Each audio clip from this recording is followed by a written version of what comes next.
ಈ ಒಂದು ಯೋಜನೆಗೆ ಯಾರೆಲ್ಲ ಅರ್ಜಿಯನ್ನು ಸಲ್ಲಿಸ್ತಿರೋ ಅವರಿಗೆ ಪ್ರತಿ ತಿಂಗಳು 5,000 ರೂಪಾಯಿ ಸಿಗುತ್ತೆ. ಸೊ ಈ ಒಂದು ಯೋಜನೆ ಏನು, ಈ ಯೋಜನೆ ಎಲ್ಲಿವರೆಗೂ ನಿಮಗೆ 5,000 ರೂಪಾಯಿನ ಕೊಡುತ್ತೆ, ನಂತರ ಈ ಯೋಜನೆಗೆ ಅರ್ಜಿಯನ್ನು ಹೇಗೆ ಸಲ್ಲಿಸೋದು, ವಯೋಮಿತಿ ಏನು, ಎಜುಕೇಷನ್ ಏನು ಬೇಕು, ಇದೆಲ್ಲದರ ಬಗ್ಗೆ ಈ ವಿಡಿಯೋದಲ್ಲಿ ಸಂಪೂರ್ಣವಾದಂಥ ಮಾಹಿತಿಯನ್ನು ತಿಳಿಸ್ಕೊಡ್ತೇನೆ.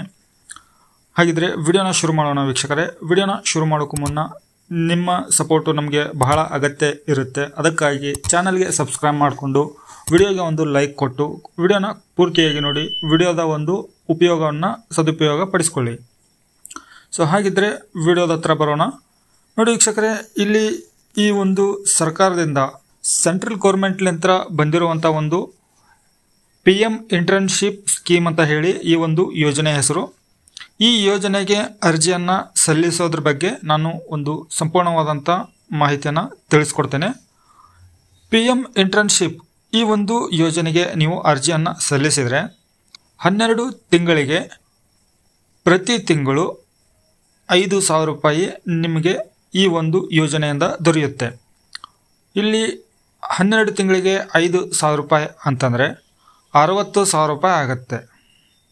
60,000 ನಿಮಗೆ ಪ್ರತಿ ತಿಂಗಳು 5,000 ರೂಪಾಯಿ ಅಂತ ಆದರೆ 60,000 ರೂಪಾಯಿ ಆಗುತ್ತೆ. ಜೊತೆಗೆ ಕೊನೆಯಲ್ಲಿ ವರ್ಷಕ್ಕೆ ಅಂದರೆ ಒಂದು ವರ್ಷ 12 ತಿಂಗಳ ಕಂಪ್ಲೀಟ್ ಆಯ್ತಂದರೆ ಈ ಎಕ್ಸ್ಟ್ರಾ 6,000 ರೂಪಾಯಿ ಈ ಒಂದು ಯೋಜನೆಯಿಂದ ಅಂದರೆ ಸರ್ಕಾರದಿಂದ ನಿಮಗೆ ಮತ್ತೆ ಅದರ ಜೊತೆಗೆ ಕೂಡಿಸಿ ಕೊಡ್ತಾರೆ.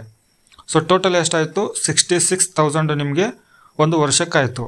ಸೊ ಈ ಒಂದು ಯೋಜನೆಗೆ ಅರ್ಜಿ ಸಲ್ಲಿಸಲಿಕ್ಕೆ ವಯೋಮಿತಿ ಬಂದುಬಿಟ್ಟು 21ರಿಂದ 24 ವಯೋಮಿತಿ ಅಗತ್ಯ ಇರುತ್ತೆ.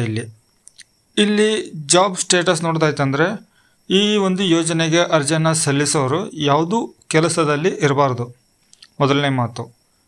ನಂತರ ಈ ಒಂದು ಯೋಜನೆಗೆ ಅರ್ಜಿಯನ್ನು ಸಲ್ಲಿಸೋರು ಅವರ ಕುಟುಂಬದಲ್ಲಿ ಯಾರು ಗೋರ್ಮೆಂಟ್ ಜಾಬ್ ಹೋಲ್ಡರ್ ಆಗಿರಬಾರ್ದು. ನಂತರ ಎಜುಕೇಷನ್ ಬಂದುಬಿಟ್ಟು ಇಲ್ಲಿ ಫುಲ್ ಟೈಮ್ ಅಂತ ಇರೋದಿಲ್ಲ ಅಥವಾ ಪಾರ್ಟ್ ಟೈಮ್ ಅಂತ ಇರೋದಿಲ್ಲ. ಸೊ ವೀಕ್ಷಕರೇ, ಇಷ್ಟು ಅಗತ್ಯ ಇರುವಂಥ ಒಂದು ಮಾಹಿತಿ ಇದು. ಇದಕ್ಕೆ ಈ ಒಂದು PM ಇಂಟರ್ನ್ಶಿಪ್ ಯೋಜನೆಗೆ ಅರ್ಜಿಯನ್ನು ಸಲ್ಲಿಸಬೇಕು ಅಂತಂದರೆ ಅದು ಹೇಗೆ ಅಂತೇಳಿ ನಿಮ್ಗೆ ಗೊತ್ತಿಲ್ಲ ಅಂತಂದರೆ PM ಇಂಟರ್ನ್ಶಿಪ್ಗೆ ಅರ್ಜಿಯನ್ನು ಸಲ್ಲಿಸುವಂಥ ಒಂದು ವಿಡಿಯೋನ ಮಾಡಿದ್ದೀನಿ. ಆ ವಿಡಿಯೋದ ಲಿಂಕನ್ನು ಈ ವಿಡಿಯೋದ ಡಿಸ್ಕ್ರಿಪ್ಷನ್ ಬಾಕ್ಸಲ್ಲಿ ಕೊಟ್ಟಿರ್ತೇನೆ. ಆ ವಿಡಿಯೋನ ನೋಡ್ಕೊಂಡ್ಬಿಟ್ಟು PM ಇಂಟರ್ನ್ಶಿಪ್ಗೆ ಅರ್ಜಿಯನ್ನು ನೀವು ಆನ್ಲೈನ್ ಮುಖಾಂತರ ನಿಮ್ಮ ಮೊಬೈಲ್ನಲ್ಲಾಗಿರ್ಬೋದು ಅಥವಾ ಡೆಸ್ಕ್ಟಾಪ್ನಲ್ಲಾಗಿರ್ಬೋದು ಅರ್ಜಿಯನ್ನು ಸಲ್ಲಿಸ್ಬೋದು. ಸೊ ವೀಕ್ಷಕರೇ, ಈ ಮಾಹಿತಿ ತಮಗೆ ಉಪಯೋಗ ಆಗಿದ್ದರೆ ವಿಡಿಯೋಗೆ ಒಂದು ಲೈಕ್ ಕೊಟ್ಟು ಚಾನಲ್ಗೆ ಸಬ್ಸ್ಕ್ರೈಬ್ ಮಾಡಿ. ಮತ್ತೆ ಹೊಸ ಮಾಹಿತಿಯೊಂದಿಗೆ ಸಿಗ್ತೀನಿ. ಅಲ್ಲಿವರೆಗೂ ಜೈ ಹಿಂದ್.